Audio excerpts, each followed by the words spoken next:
Hello, dear friends, and welcome back to Lotus Light Teachings.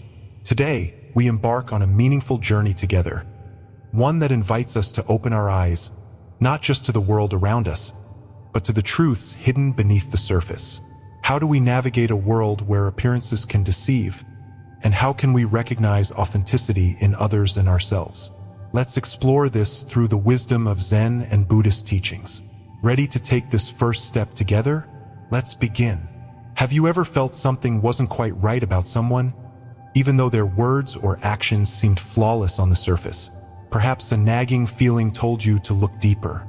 That's the power of intuition, or as Zen might describe it, a glimpse of clarity amidst the fog of life. Life is a tapestry woven with complexity, threads of honesty and deceit, sincerity and pretense. It's not always easy to discern what's real and what's false. Yet, this discernment is crucial, not just for protecting ourselves from harm, but for deepening our connection to truth and fostering our own growth. Buddhism offers us profound tools for navigating this intricate web of relationships. The teachings emphasize mindfulness, self-awareness, and compassion, helping us see beyond the surface to uncover deeper truths. Today, I want to share a story, one that might feel like a mirror to your own experiences, and through it, we'll uncover 7 key signals that help us recognize bad and fake people. These signals aren't just warnings. They're invitations to reflect on how we can cultivate authenticity within ourselves. Picture this: a young seeker, eager to understand the world and her place within it, approaches her master with a question. How do I know who is sincere and who is not? The master, with a twinkle in his eye, replies, the answer lies in the journey. And so, she begins her path, a journey outward into the world, but also inward into her soul. Let us join her and learn together. The journey of discernment, a narrative of awakening. In the stillness of a Zen temple nestled deep in the mountains, a young seeker knelt before her master, her heart heavy with questions. Master, she began softly, how can I tell who is genuine and who is not? How can I navigate this world without being misled by those who wear masks?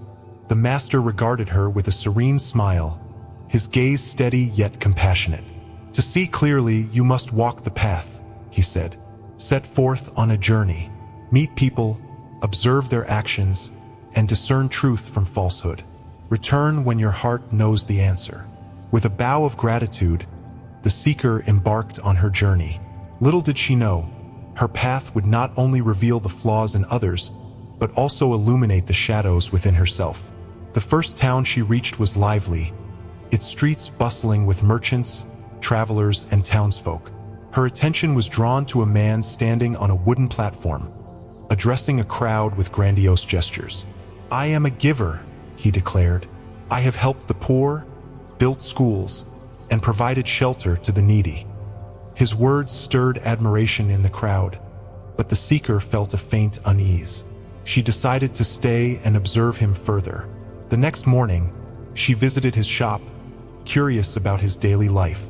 To her surprise, she saw his workers flinch under his commands, their faces etched with fear. Customers argued over inflated prices, and a beggar at his door was turned away without a second glance. The seeker's heart ached as she recalled the master's words. A tree is known by its fruit. Observe not just the words, but the deeds. That evening, she approached the merchant. You speak of kindness, yet your actions tell another story. Why do your hands so suffering when your tongue preaches virtue? Caught off guard, the merchant stammered, offering excuses that rang hollow. The seeker realized then the importance of alignment. When words and actions match, trust blossoms. Without it, even the sweetest words lose their meaning. This encounter led her to reflect on her own life. Were there times when her actions did not reflect her intentions? Did she ever speak of compassion but fail to practice it fully? In this moment, the merchant became her mirror, urging her to examine her own integrity. As her journey continued, the seeker reached a village surrounded by golden fields. There, she met a renowned scholar who greeted her warmly, his words flowing like honey. He praised her wisdom, beauty, and insight, making her feel seen and valued. Yet something about his enthusiasm felt too polished, too rehearsed. Over dinner, he suggested she invest her savings into a project he claimed would change the world. The seeker's unease deepened. She recalled her master's lesson. Beware the one who flatters too easily. Their words may be sweet, but their motives are often self-serving. Gently, she declined his offer, and the scholar's charm dissolved into frustration. His true nature, hidden beneath layers of praise, revealed itself in that moment. The seeker departed, her eyes sharper and her heart wiser. On her journey, she pondered the danger of flattery, not just from others but within herself. Had she ever sought validation from others to fill her own insecurities? The master's voice echoed in her mind.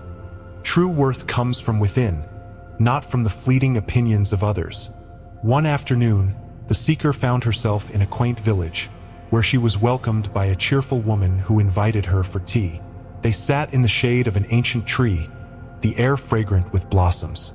The woman began sharing tales of her neighbors, detailing their flaws with a tone of amusement. At first, the seeker listened politely, but as the days passed, she noticed how the woman thrived on gossip, her words creating rifts among the villagers. The seeker recalled the teaching, words are seeds. Plant kindness and harmony will grow. Sow negativity and division will flourish. One evening, she gently asked the woman, if you see faults in everyone around you, have you looked within yourself? The woman's smile faltered, and silence settled between them. In that moment, the seeker realized that those who spread gossip often do so to distract from their own insecurities. She vowed to be mindful of her own words, choosing to speak with intention and compassion. As her journey unfolded, the seeker encountered a young artist whose charm captivated everyone he met.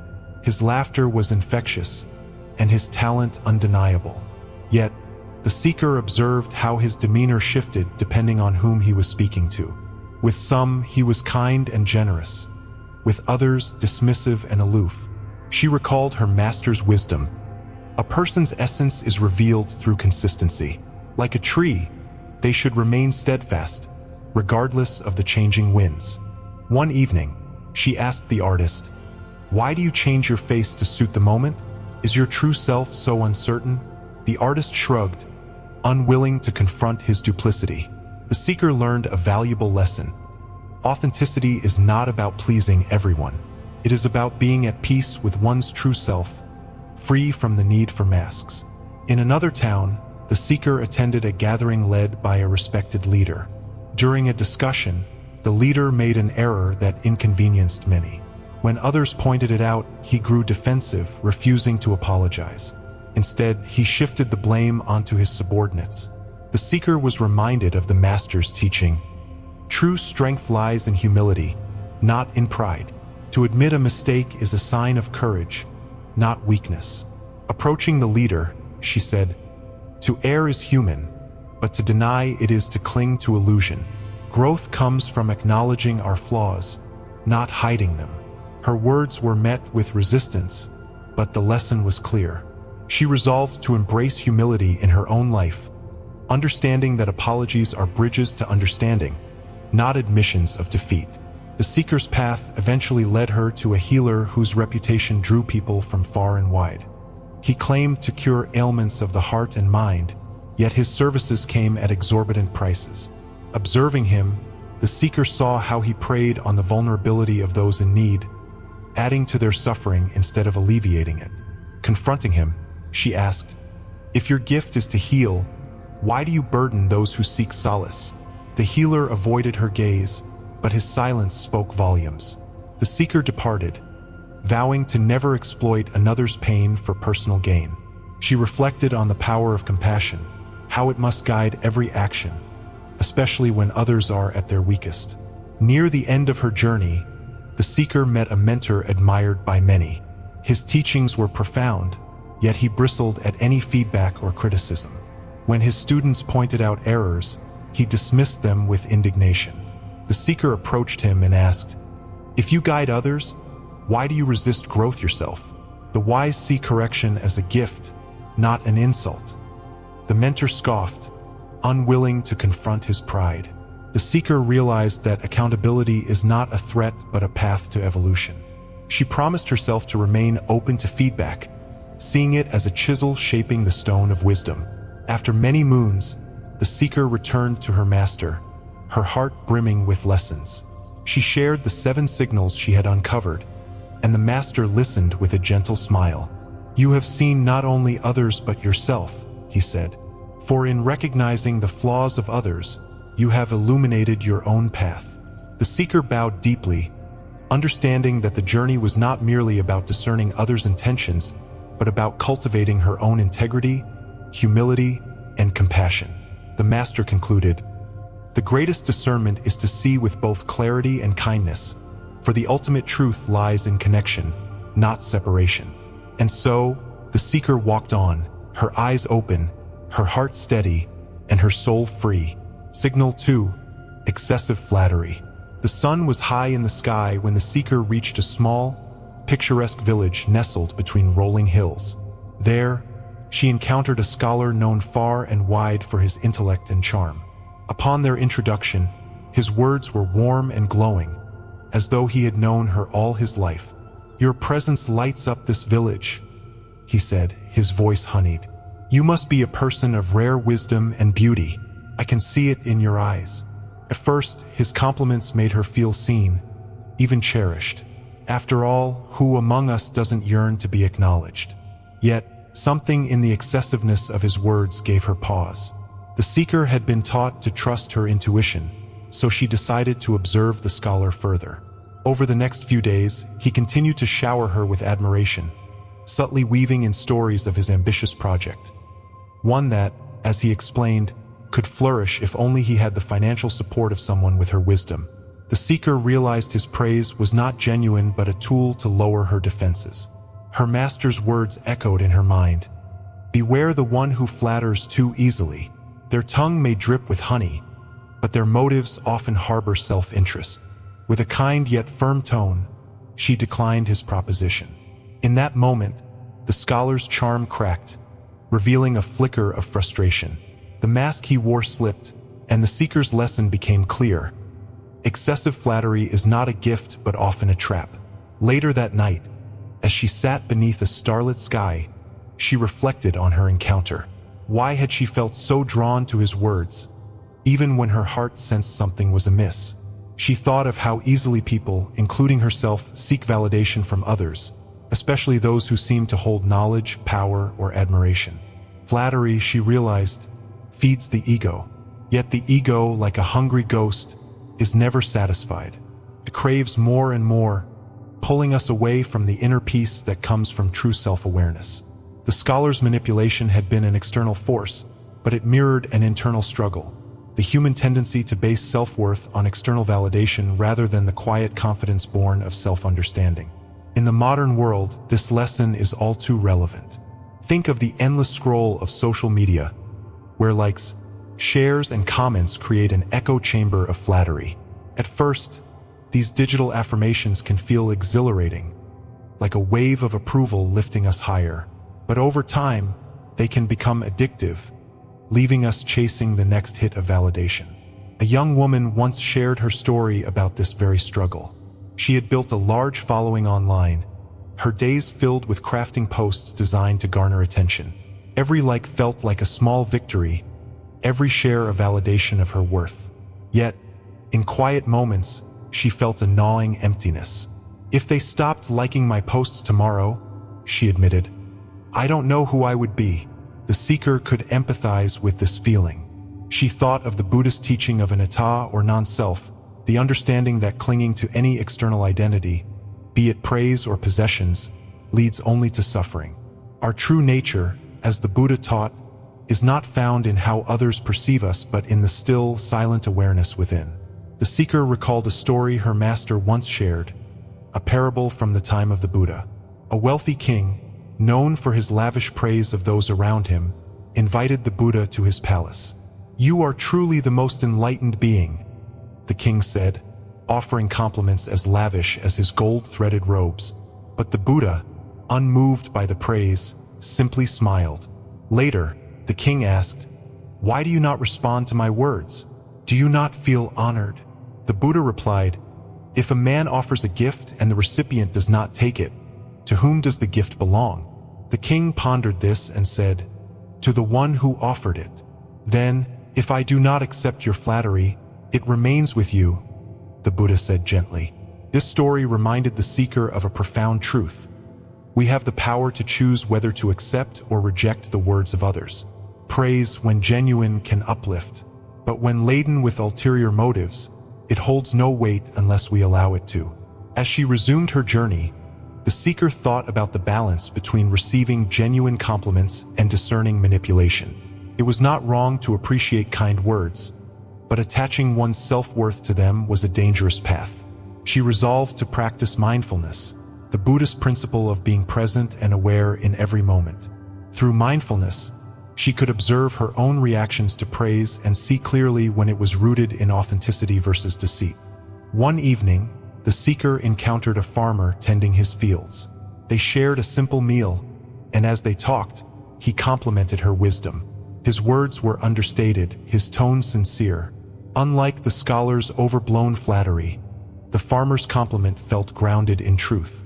It warmed her heart without inflating her ego. In that moment, she understood the difference. Genuine praise uplifts without expectation, while flattery seeks to control. The seeker's reflections on flattery extended to her own actions. Had there been times when she had offered compliments not out of sincerity but to gain favor? She remembered the Buddhist teaching of right speech, one of the steps on the Noble Eightfold Path. Words, the Buddha taught, should be truthful, kind, and beneficial. To use words as tools for manipulation, even subtly, was to stray from the path. This realization humbled her. She vowed to speak with intention, ensuring that her words were a reflection of her heart and not a means to an end. In doing so, she hoped to cultivate relationships built on trust and authenticity rather than superficiality. As her journey continued, the seeker's heart grew lighter, her mind clearer. The lesson of excessive flattery had taught her not only to recognize manipulation but also to strengthen her own inner foundation. She understood that true confidence came not from the approval of others but from aligning her actions, words, and intentions with her values. Before leaving the village, she wrote a letter to her master, sharing what she had learned. "Flattery," she wrote, "is a reflection of the flatterer's desires, not the recipient's worth. By seeking approval, we give others the power to define us. But through mindfulness and self-awareness, we reclaim that power, finding peace in the truth of who we are." Her master's reply came swiftly, written in simple yet profound words. "You have seen through the veil. May your journey continue to reveal the beauty of your inner light, undimmed by the shadows of others' words." In life, we will encounter many voices, some uplifting, others deceptive. But the true voice that matters is the one within, the quiet knowing that arises when we cultivate clarity and compassion. Let us not be swayed by excessive flattery or empty praise. Instead, let us anchor ourselves in the truth of our being, walking the path with integrity and grace. As the seeker continued on her journey, she carried this lesson with her, her heart steady and her spirit free. May we, too, walk this path, unshaken by the shifting winds of others' words, grounded in the unchanging wisdom of our true selves. Signal 3. A pattern of gossip. The seeker arrived in a serene little village, its cobblestone streets lined with blooming flowers and cottages bathed in sunlight. The air carried a sense of simplicity and quiet joy. It was here that she met a woman named Maya, whose warm demeanor and cheerful smile made her seem like the kind of person who could make anyone feel at home. Maya welcomed the seeker with open arms, offering her a place to rest and share tea under the shade of an ancient banyan tree. At first, their conversations were light and pleasant. Maya spoke with enthusiasm about the village's traditions, its festivals, and the personalities of its inhabitants. Yet, as the days passed, the seeker began to notice a subtle shift in their talks. Maya's words often turned to the faults of others, whispered criticisms cloaked in an air of concern. "She's kind, but have you noticed how lazy she is?" Maya said one evening, speaking of a neighbor. And the baker, oh, he always adds more water to the dough to save on costs. Such dishonesty. The seeker listened quietly, her heart stirring with unease. Maya's words seemed to weave an invisible web, tangling the reputations of those she spoke about. The seeker began to recall her master's teachings. Words have the power to create or destroy. Choose them with care, for they shape not only the world but also the heart from which they arise. One evening, as the sun set and the village was awash in golden light, the seeker decided to speak. Maya, she began gently, your stories are vivid and your words sharp, but I wonder, what do these tales leave behind? Do they bring clarity, or do they cloud the heart? Maya faltered for a moment before laughing nervously. I only speak the truth. People should know what others are like, don't you think? The seeker looked at her with compassion. And what of the truth within yourself? Have you looked there with the same sharpness as you have for others?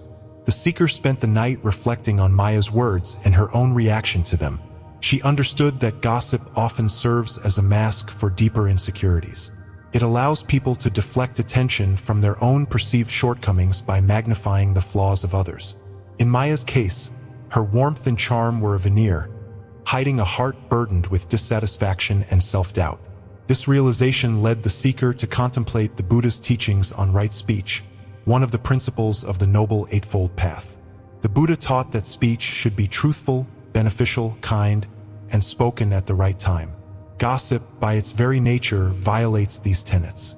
It spreads unverified or harmful information, sows division, and diminishes the dignity of both the speaker and the subject. In modern life, this lesson is particularly poignant. Imagine a workplace where a coworker thrives on spreading rumors, pointing out the mistakes of others, or speculating about their personal lives. At first, their words might seem harmless, even entertaining. But over time, these whispers create an environment of mistrust and tension. One woman shared her experience working in such an environment. Her colleague, known for being both friendly and talkative, frequently spread rumors about others in the office. At first, the woman found herself drawn into these conversations, feeling a sense of camaraderie in shared secrets. But as the months went by, she noticed how this behavior was eroding relationships and creating divisions. She began to wonder, if this person speaks ill of others to me, what might they be saying about me to others? The woman eventually decided to distance herself from the gossip, choosing instead to practice mindful communication. She focused on words that built bridges rather than walls, offering encouragement and constructive feedback where needed.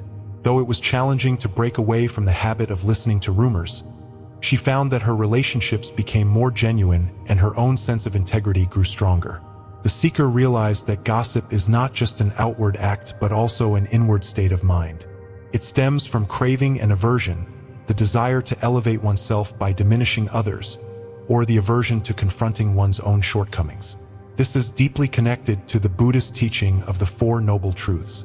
Gossip, like all forms of unwholesome speech, arises from dukkha, suffering, and perpetuates it. It feeds the cycle of samsara, trapping both speaker and listener in a web of negativity. The seeker resolved to observe her own speech more carefully.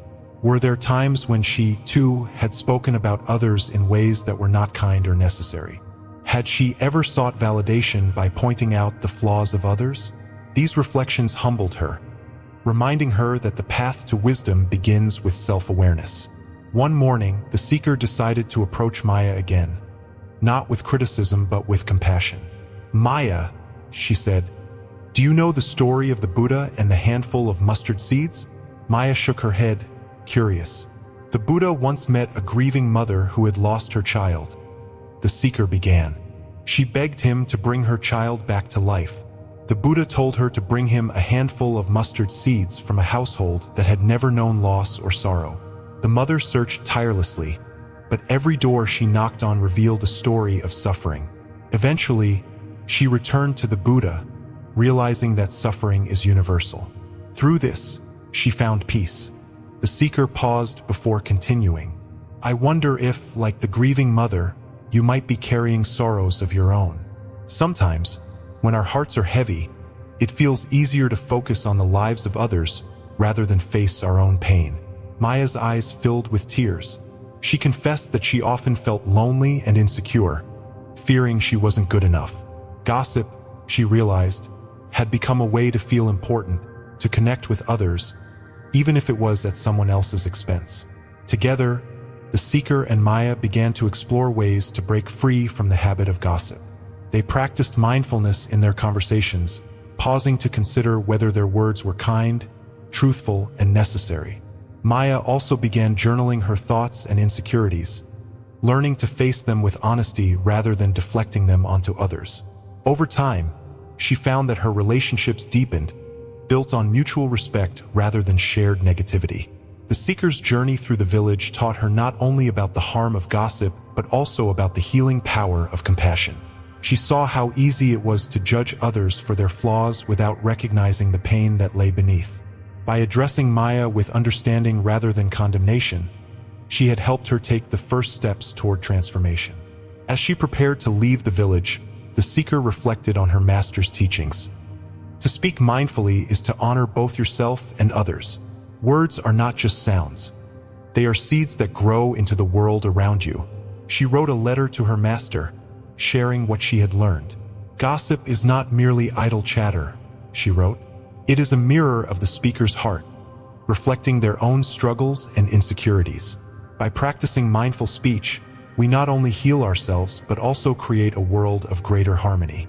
In our own lives, we are often faced with the temptation to engage in gossip, whether as speakers or listeners.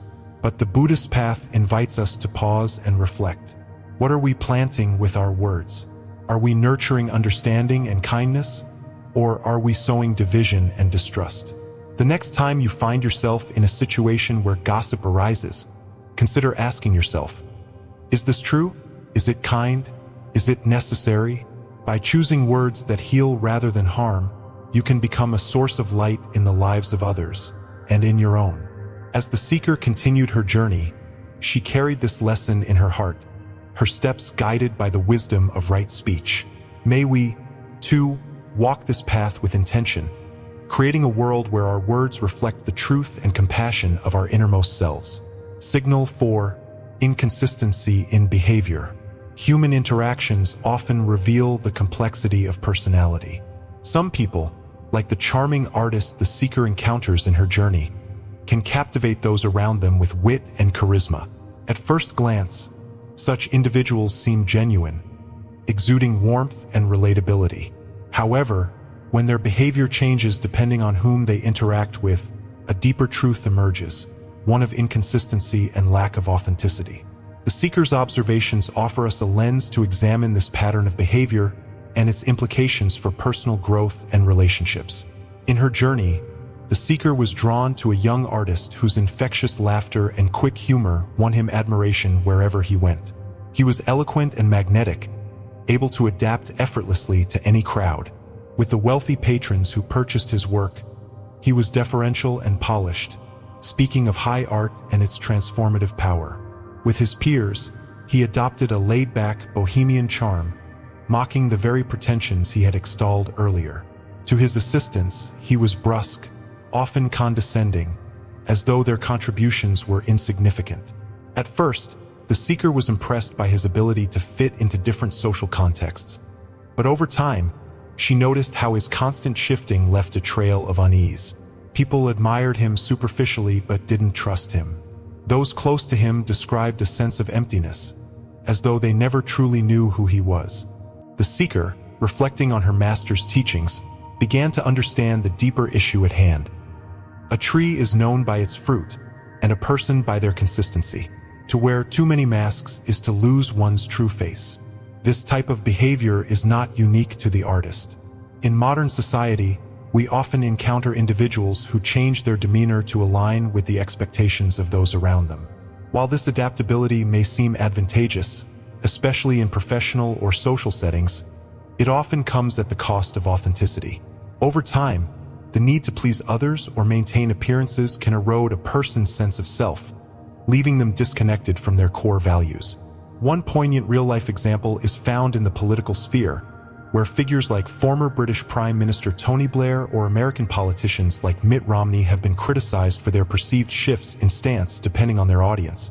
While these shifts are often strategic, they can foster skepticism among constituents, leading to accusations of insincerity or a lack of principles. When leaders appear inconsistent, it weakens trust, a cornerstone of effective leadership. The psychological roots of this behavior often stem from a desire for approval or fear of rejection. In Buddhist philosophy, this aligns with the concepts of craving, tanha, and aversion, dvesha, which are key components of the cycle of suffering, dukkha. The craving for acceptance and the aversion to conflict or criticism drive individuals to mold themselves into what they believe others want them to be.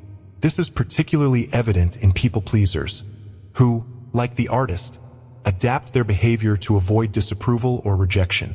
Take, for example, a successful corporate executive who thrives on pleasing stakeholders. To the board of directors, they are a visionary leader, articulating bold strategies for long-term growth. To employees, they present as a compassionate ally, prioritizing well-being over profits. To the public, they craft a narrative of corporate social responsibility, championing environmental causes. While these personas might serve immediate goals, contradictions often emerge, leading to a loss of credibility. Elon Musk, CEO of Tesla and SpaceX, has faced similar scrutiny. His bold, sometimes polarizing public statements often contrast sharply with his private dealings and leadership style, leading some to question the consistency of his intentions. The dangers of inconsistency go beyond reputation. At a personal level, it creates internal conflict, as the individual struggles to reconcile the personas they adopt with their true self. This disconnect can manifest as anxiety, stress, or even identity crises. The seeker saw this in the artist, whose charm began to feel hollow the more she observed him. Despite his outward confidence, he seemed restless, as though constantly seeking validation from others. Buddhism teaches that authenticity arises from aligning one's actions, speech, and thoughts with core values, a principle known as sila, or ethical conduct. This alignment not only fosters inner peace but also strengthens relationships, as people are drawn to those who are genuine. Authenticity, however, requires courage, the courage to embrace one's imperfections and to stand firm in one's truth, even when it may not please others. Another real-life example comes from Hollywood, where the pressure to conform to public expectations often leads to inconsistent behavior. Celebrities like Madonna or Taylor Swift have been known to reinvent themselves repeatedly, changing their image and message to remain relevant.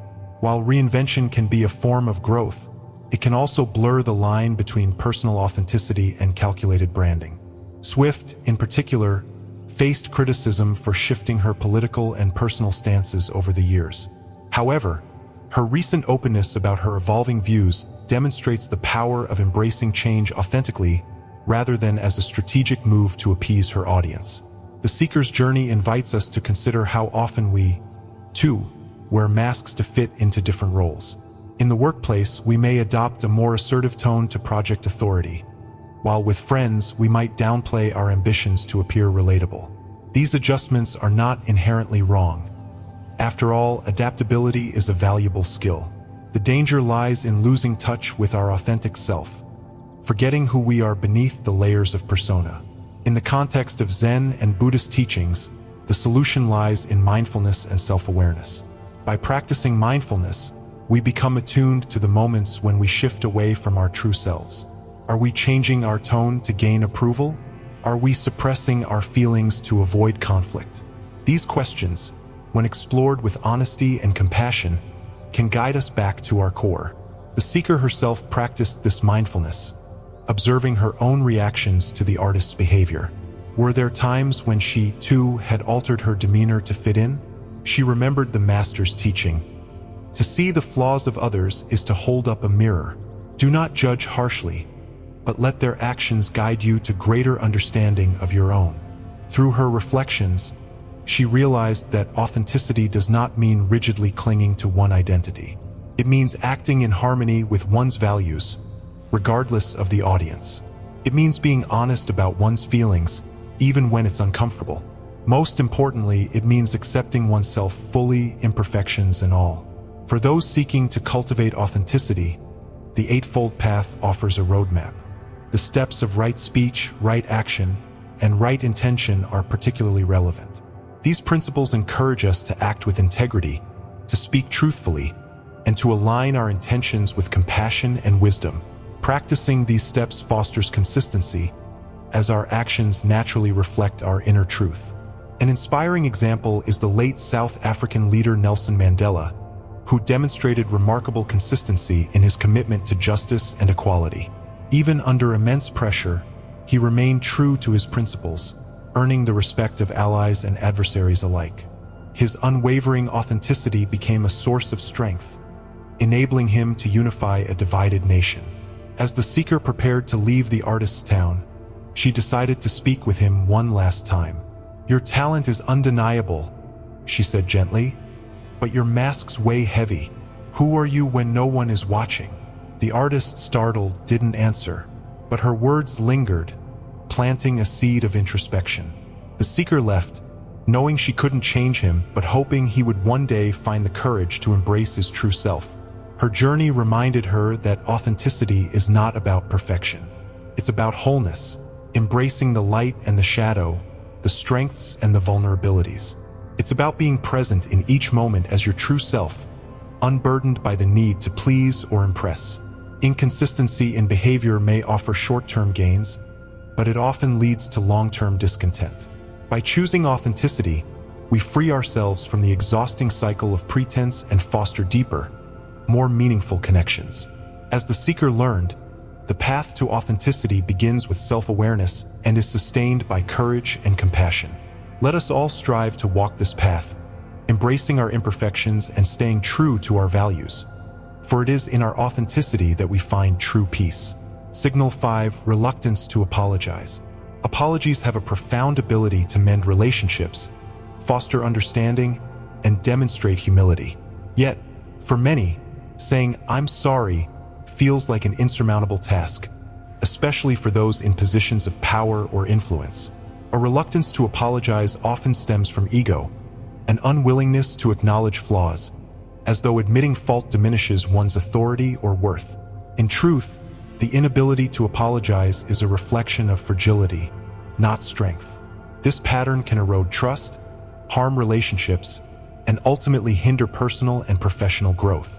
The seeker observed this dynamic during her journey when she met a revered leader whose reputation was built on decisive action and an unyielding demeanor. To his followers, he was a figure of authority and respect. Yet, during a public gathering, the leader made a decision that caused considerable inconvenience to many. When his error was pointed out, instead of accepting responsibility, he deflected the blame onto his subordinates. His refusal to apologize, masked as confidence, revealed a deeper vulnerability, one rooted in fear of losing control or being perceived as weak. The seeker reflected on the teachings of her master. True strength lies in humility, not pride. To apologize is to show wisdom, for it acknowledges the impermanence of perfection. This moment served as a mirror, encouraging the seeker to explore the deeper implications of apologies and the barriers that prevent people from offering them. In the realm of global leadership, reluctance to apologize is not uncommon. Politicians, CEOs, and public figures often resist admitting mistakes, fearing the potential damage to their reputation or authority. A notable example is former US President Donald Trump, whose tenure was marked by an aversion to public apologies. Trump frequently emphasized his strengths and victories while deflecting responsibility for missteps.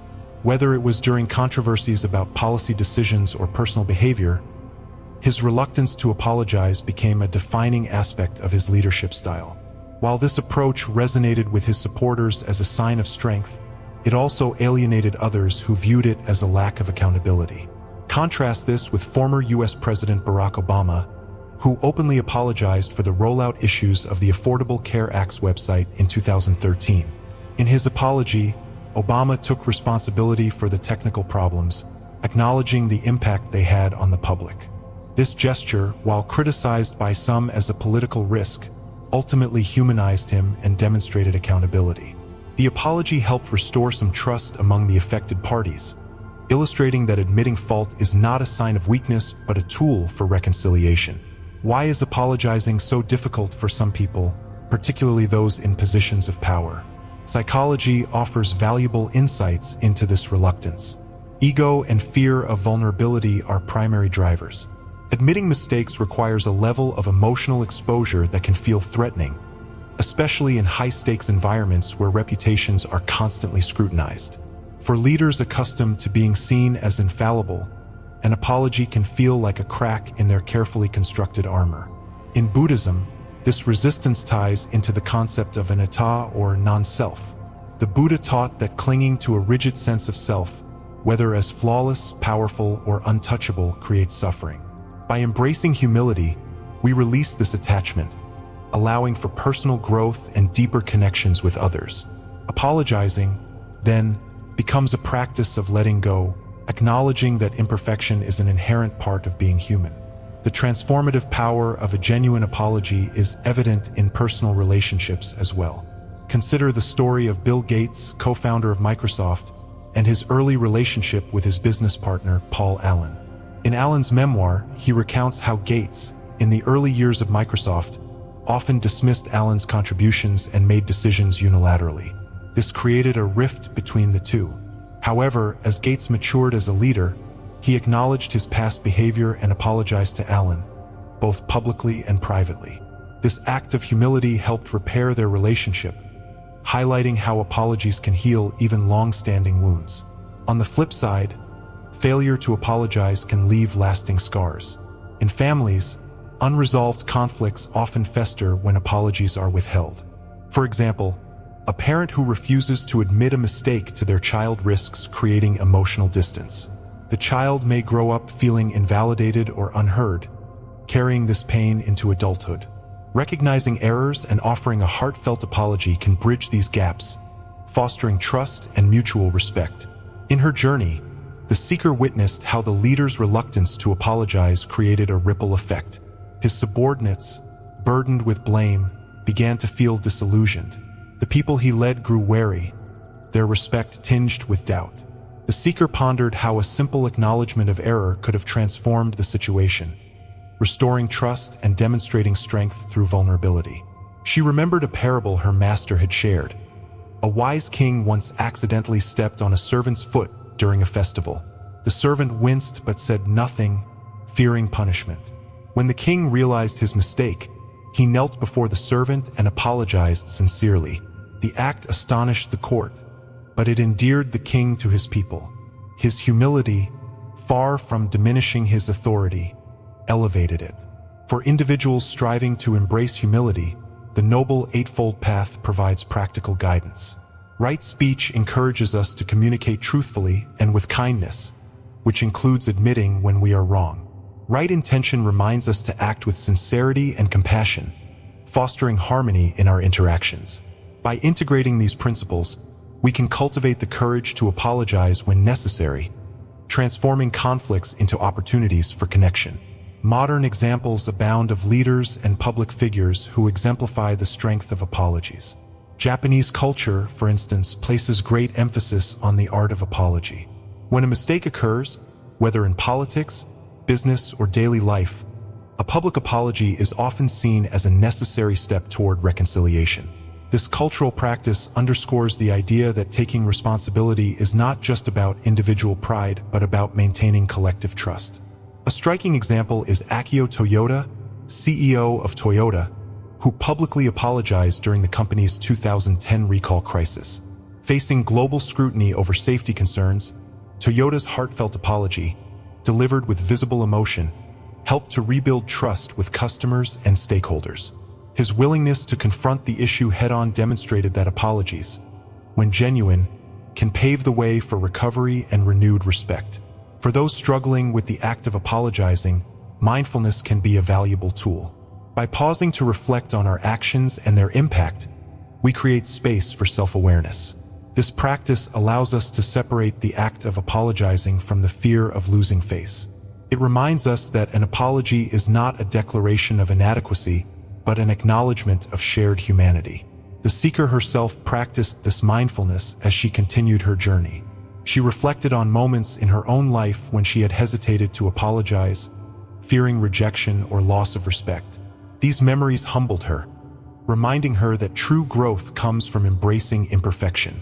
She resolved to approach apologies not as a burden but as a gift, a way to honor the interconnectedness of all beings. Ultimately, reluctance to apologize is a barrier to authentic relationships and personal evolution. It stems from the illusion that admitting fault makes us smaller when, in reality, it makes us stronger. By apologizing, we demonstrate integrity, build trust, and create space for growth, both in ourselves and in those we interact with. The seeker's experience with the leader illuminated the importance of this practice. While his refusal to apologize revealed his fragility, it also underscored the power of humility as a transformative force. In the end, the seeker carried this lesson forward, resolved to approach every conflict with an open heart and a willingness to acknowledge her own mistakes. Let us, too, embrace the strength of apology. In doing so, we honor the wisdom of humility, fostering connections rooted in authenticity and compassion. For in the act of saying, "I'm sorry," we find the seeds of healing, growth, and lasting peace. Signal 6. Exploiting vulnerabilities. The exploitation of vulnerability is a timeless issue, one that arises when those in positions of power or influence prey on the weaknesses or needs of others for personal gain. The seeker's encounter with the healer who charged exorbitant fees for his services serves as a microcosm of a broader societal problem. It highlights the critical need for compassion and ethical responsibility, especially when dealing with those who are suffering. Through this analysis, we will explore the roots of such exploitation, its consequences, and the lessons we can draw from Buddhist teachings to create a more compassionate and just society. In her travels, the seeker encountered a man revered as a healer in a bustling town. His reputation was stellar. People spoke of his supposed ability to cure ailments of both the body and mind. His practice, however, was shrouded in exclusivity, accessible only to those who could afford his steep fees. The seeker observed his interactions closely and noticed a pattern. The more desperate the patient, the higher the cost of treatment. One day, she asked him, "Why do you demand so much from those who have so little?" The healer smiled and replied, "It is not demand, but compensation for my gift. If people truly need my help, they will find a way to pay." His response revealed a stark truth. Rather than easing suffering, he had turned it into a commodity, exploiting people's desperation for personal profit. Exploitation often thrives in times of crisis. When individuals are most vulnerable, be it during illness, natural disasters, or financial hardships, there are those who seize the opportunity to gain at their expense. This phenomenon is not limited to healers or small-scale operators, but extends to corporations, governments, and individuals in positions of significant power. A striking real-world example is the surge in price gouging during natural disasters. In the aftermath of hurricanes or wildfires, essential supplies like water, food, and fuel are sometimes sold at inflated prices, capitalizing on the urgent need of affected communities. For instance, during Hurricane Harvey in 2017, reports emerged of vendors charging $100 for a case of bottled water or tripling the cost of fuel. These actions exemplify how greed can overshadow compassion, turning moments of collective vulnerability into opportunities for profit. Similarly, in the healthcare sector, there have been instances of pharmaceutical companies exploiting patients' needs by dramatically increasing the prices of life-saving medications. Martin Shkreli, the former CEO of Turing Pharmaceuticals, became infamous for raising the price of the drug Daraprim, a critical treatment for parasitic infections, from $13.50 to $750 per pill overnight. His justification: it was a business decision aimed at maximizing profits. While legal, such actions reveal a lack of empathy for those whose lives depend on these medications. From a Buddhist perspective, exploitation of vulnerabilities represents a severe deviation from the path of ethical conduct and compassion. Buddhism emphasizes right livelihood, one of the steps in the Noble Eightfold Path, which advocates earning a living in ways that do not harm others. The healer in the seeker's story, as well as those who exploit crises for profit, violates this principle by prioritizing greed over the well-being of others. The Buddha also taught that all beings are interconnected, a concept known as dependent origination, paticca samuppada. This teaching implies that causing harm to others ultimately harms oneself, as we are all part of the same web of existence. Exploiting someone's suffering creates negative karma, perpetuating cycles of suffering for both the exploiter and the victim. Greed, which lies at the root of exploitation, is one of the three poisons in Buddhism, alongside hatred and delusion. It clouds judgment and fuels actions that prioritize personal gain over collective well-being. Greed often stems from a sense of scarcity, the fear that there is not enough for everyone, leading to hoarding or taking advantage of others to secure more. Yet, as the Buddha taught, true wealth lies not in accumulation but in contentment. A heart that is content has no need to exploit others. Consider the stark contrast between those who exploit vulnerabilities and those who dedicate themselves to alleviating suffering without expecting anything in return. During the COVID-19 pandemic, countless individuals and organizations stepped up to provide aid, from healthcare workers risking their lives to volunteers delivering food to the homebound. Their actions embody the Buddhist virtue of karuna, or compassion, which motivates selfless service. A notable example is Jose Andres, a world-renowned chef and founder of World Central Kitchen. In times of disaster, Andres and his team mobilized to provide meals for those affected, often at great personal and financial cost. After Hurricane Maria devastated Puerto Rico in 2017, Andres served over 3 million meals to survivors, setting up kitchens and distribution networks with remarkable speed and efficiency. His efforts stand as a testament to what is possible when compassion takes precedence over profit. The consequences of exploiting vulnerabilities extend beyond the immediate harm to those affected. It erodes trust, a foundational element of healthy relationships and societies. When people feel betrayed by those they depend on, be it leaders, businesses, or caregivers, they become disillusioned, fostering resentment and division. One historical example is the Great Depression, during which widespread financial exploitation by banks and investors contributed to economic collapse and social unrest. The distrust bred during that era lingered for decades, influencing regulations and public attitudes toward financial institutions. Similarly, in personal relationships, exploiting someone's vulnerability, whether emotional, financial, or otherwise, can cause lasting damage. For instance, manipulative behaviors in romantic or familial relationships, such as using someone's insecurities against them, create cycles of mistrust and emotional pain. Healing from such experiences often requires years of effort and a commitment to rebuilding one's sense of self-worth. So, how can we address and prevent the exploitation of vulnerabilities, both as individuals and as a society? Buddhism offers a framework rooted in mindfulness, compassion, and ethical conduct. First, mindfulness helps us recognize when we are acting out of greed or self-interest. By cultivating awareness of our thoughts and intentions, we can pause and ask ourselves whether our actions align with our values. Are we helping others out of genuine concern, or are we seeking to benefit at their expense? This self-reflection is a crucial step toward ethical behavior. Second, practicing compassion shifts our focus from self-centered desires to the needs of others. When we see someone in pain, the Buddhist teaching of metta, loving kindness, encourages us to respond with care and generosity. This could mean offering support without expecting anything in return, whether through donating to a cause, volunteering our time, or simply being present for someone in need. Third, fostering a culture of accountability ensures that those who exploit vulnerabilities are held responsible for their actions.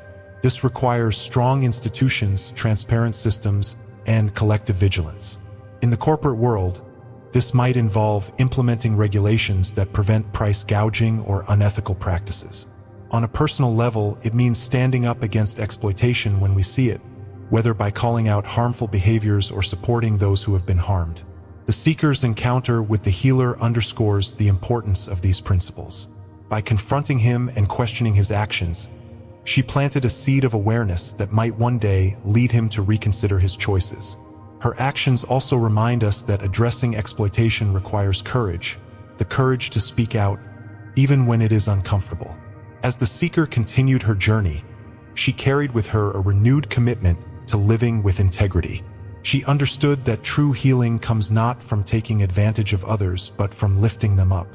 In the words of the Buddha, "One who attends to the sick attends to me." This teaching reflects the essence of compassion: to see another's suffering as our own and to respond with kindness and generosity. In a world where exploitation often seems to overshadow compassion, the seeker's story invites us to reflect on our own actions. Are we contributing to the well-being of others, or are we taking advantage of their vulnerabilities? By choosing compassion over greed, we can create a world where suffering is met not with opportunism but with care and support. A world that embodies the highest ideals of humanity. Signal 7. Resistance to accountability. Resistance to accountability is one of the most significant barriers to personal growth, and it often manifests in those who hold positions of power or influence. The refusal to acknowledge errors, accept feedback, or take responsibility for one's actions reflects an ego unwilling to embrace humility. In the seeker's journey, this lesson is vividly illustrated by a revered mentor who dismisses criticism and deflects blame, revealing the fragility of his own self-perception. This resistance not only stunts personal growth, but also undermines trust and relationships with others. In her travels, the seeker encountered a respected mentor known for his profound teachings. His disciples admired his intellect and charisma, often quoting his wisdom and turning to him for guidance. Yet, as the seeker observed his interactions, she noticed a troubling pattern. When others pointed out inconsistencies in his teachings or decisions, he grew defensive, dismissing their concerns as misunderstandings or ignorance. In private conversations, he often blamed external circumstances or others for failures rather than reflecting on his own role in the outcomes. The seeker's experience mirrored a common phenomenon: the unwillingness of some individuals, particularly those in leadership roles, to accept feedback. This behavior stems from a fragile ego, a fear that admitting fault will diminish their authority or value. However, as the seeker reflected on her master's teachings, she recalled that true strength lies in humility, and growth begins with the courage to face one's own imperfections. Resistance to accountability is not unique to the mentor in the seeker's story. It is a trait often observed in high-profile leaders across various fields. For instance, in the world of politics, figures like former U.S. President Donald Trump have been criticized for their reluctance to accept responsibility for mistakes. During his presidency, Trump frequently deflected blame for missteps, from the handling of the COVID-19 pandemic to controversies surrounding his administration.